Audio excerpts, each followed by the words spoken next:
ये मेरा आज का बिल हुआ है टोटल विच इज़ अराउंड 717, जिसमें से इंश्योरेंस का 6687, जिसमें से HDFC अर्गो ने पे किया।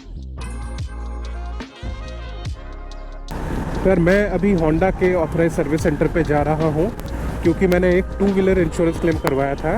मेरा इंश्योरेंस क्लेम अप्रूव हो गया है। हर जगह में मुझे ये इन्फॉर्मेशन तो मिल गया कि 2 व्हीलर इंश्योरेंस पॉलिसी ख़रीदना कैसे है, बट उसका क्लेम प्रोसेस जो है उसका इन्फॉर्मेशन कहीं मुझे अच्छा मिला नहीं, तो मैंने सोचा कि उन्हें एक वीडियो बनाई जाए।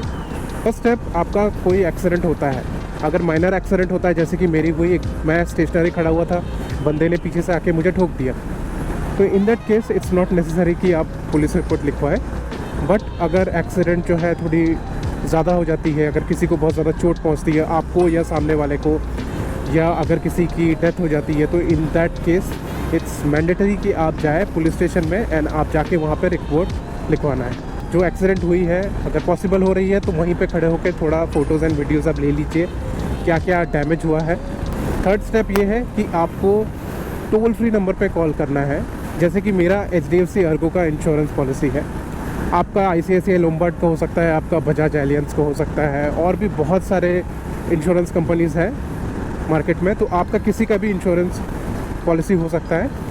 आपको करना ये है कि आपको उनका टोल फ्री नंबर निकालना है, टोल फ्री नंबर निकाल के उस पर कॉल करना है। कॉल करके आपको इंटीमेट करना है कि आपका एक्सीडेंट हुआ है एंड डेट टाइम आपको इंटीमेट करना पड़ेगा, एंड ड्यूरिंग दिस टाइम आपका इंश्योरेंस पॉलिसी का जो नंबर होता है वो आस्क करेंगे। एंड हो सकता है कि आपका रजिस्ट्रेशन नंबर, आपका ड्राइविंग लाइसेंस नंबर भी लगे, तो जो भी डिटेल्स लगता है आप उनको दे दीजिए।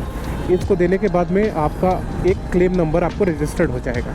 सो नेक्स्ट स्टेप ये है कि आपको अपने ऑथराइज सर्विस सेंटर में जाना है। आपका फिजिकल सर्वे होगा बाइक का कि क्या क्या पार्ट्स डैमेज हुआ है। उस टाइम में वो फ़ोटोज़ क्लिक करेंगे एंड आपका डॉक्यूमेंट्स भी मांगेंगे। मेरा भी जैसे डॉक्यूमेंट्स लगा था, मैंने अपना पैन कार्ड दिया था, आधार कार्ड दिया था, ड्राइविंग लाइसेंस दिया था एंड रजिस्ट्रेशन दिया था। एंड उसके बाद में अगर डैमेज आपका बहुत एक्सटेंसिव है, इन दैट केस हो सकता है कि आपको बाइक को वहाँ रखना पड़े। मेरा लास्ट टाइम एक एक्सीडेंट हुआ था जहाँ पे मेरे शॉकर पाइप्स वगैरह बहुत सारे कुछ डैमेज हो गए थे, तो अब मुझे बाइक को वहाँ रखना पड़ा था। ये तो हो गया कि आपको क्या क्या करना है। अब आपको क्या नहीं करना है। सबसे पहला चीज़ ये होता है कि बहुत लोग टोल फ्री नंबर पे कॉल नहीं करते। आई कैन अंडरस्टैंड, आप डायरेक्टली सर्विस सेंटर में भी जा सकते हो, बट वहाँ जाने के बाद भी वो लोग proper location and proper time and date mention नहीं करते हैं। बहुत लोग अपना नियरेस्ट जो डेट होता है वो आप दे देते हैं, या तो फिर घर के सामने का ही एक कोई लोकेशन वहाँ पे डाल देते हैं। तो ऐसा नहीं करना है आपको। देखिए, आपका जो इंश्योरेंस पॉलिसी है वो आपको ऑल ओवर इंडिया कवर करता है, तो इसीलिए आपको मेक श्योर ये करना है कि जहाँ पे भी एक्सीडेंट हुआ है वहाँ की फ़ोटोज़ एंड वीडियोज़ तो आपने ली होगी, तो वो आपको एक प्रूफ के तौर पे काम करती है कि कब आपके साथ क्या हुआ है। तो इसीलिए आपको जो डेट, टाइम एंड लोकेशन जो है, इस पर कोई भी गलती नहीं करनी है। आपको एकदम प्रॉपर जो है वही आपको बतानी है। तो नेक्स्ट पॉइंट ये है कि आपको मेक श्योर करना है कि आपका जो भी डैमेज पार्ट्स है उसका आप एक लिस्ट बना के रखें। जब फिज़िकल सर्वे आपका होगा, सर्वेयर आपका बाइक को पूरा देख लेगा, फ़ोटोज़ क्लिक कर लेगा, तो मेक श्योर आप भी एक लिस्ट बना लो उसके साथ डिस्कस करके कि क्या क्या पार्ट्स डैमेज हुए। इससे क्लेम आने पे कोई कन्फ्यूजन नहीं रहेगी। बहुत लोग और एक चीज़ भी करते ये है कि जो ड्राइव कर रहा होता है उस वक्त व्हीकल को ड्यूरिंग द एक्सीडेंट, वो उनका नाम हटा देते हैं एंड अपना नाम या किसी और का नाम दे देते हैं फॉर कन्वीनियंस के लिए। तो ऐसा नहीं करना है आपको। जो उस समय ड्राइव कर रहा था, मेक श्योर आप उनका ही ड्राइविंग लाइसेंस वगैरह जो डिटेल्स लगता है वो आपको देना पड़ेगा, वरना आपका क्लेम रिजेक्ट भी हो सकता है। तो आपको ये मेक श्योर करना है कि अगर आपका बाइक कोई और भी चला रहा है तो उनके पास में वैलिड ड्राइविंग लाइसेंस होना चाहिए, तभी आप उनको चलाने दें, वरना क्लेम प्रोसेस के टाइम में आपका क्लेम रिजेक्ट भी हो सकता है।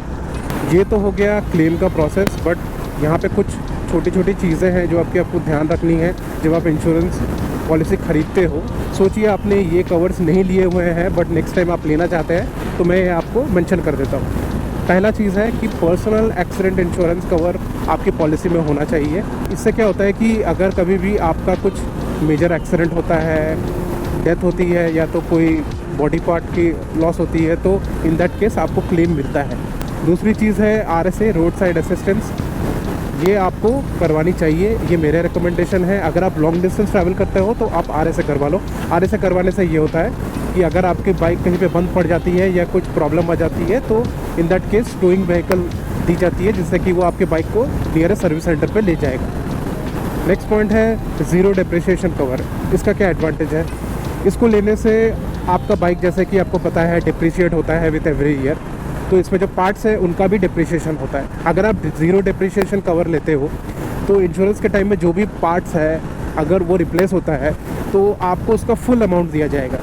अगर आपने ज़ीरो डिप्रिसिएशन नहीं लिया, इन दैट केस क्या होगा कि आपको कुछ अमाउंट देना पड़ेगा जो कि डिप्रिसिएशन में घट चुका है, एंड बाकी का इंश्योरेंस कंपनी देगा, एंड उसके बाद में फिर वो पार्ट आप लगा सकते हो। तो इन माई केस मैंने ज़ीरो डिप्रिसिएशन लेके रखा हुआ है। जो भी क्लेम आता है वो पूरा क्लेम आता है, एंड मुझे कुछ भी पे एक्स्ट्रा नहीं करना पड़ता है।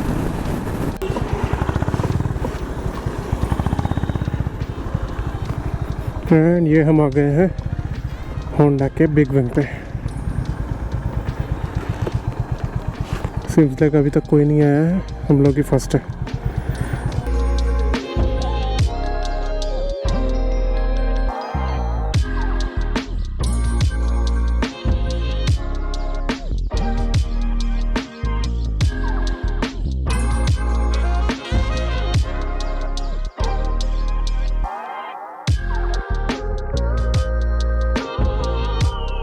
ये मेरा आज का बिल हुआ है total, which is around 717। Teflon polish 400 पड़ा है। सर्विस का बिल हुआ है 217 क्योंकि मेरा AMC लिया हुआ है 216.58, और ये इंश्योरेंस का 6687, जिसमें से SDFC अर्गो ने पे किया है 6587, एंड मुझे पे करना पड़ा है 100 रुपीज़ ओनली। तो आपने अभी देख लिया कि ये क्लेम का प्रोसेस कितना इजी है। अगर आप भी ये सारे पॉइंट्स को फॉलो करते हैं देन आपका क्लेम भी ऐसे ही ईजिली हो जाएगा।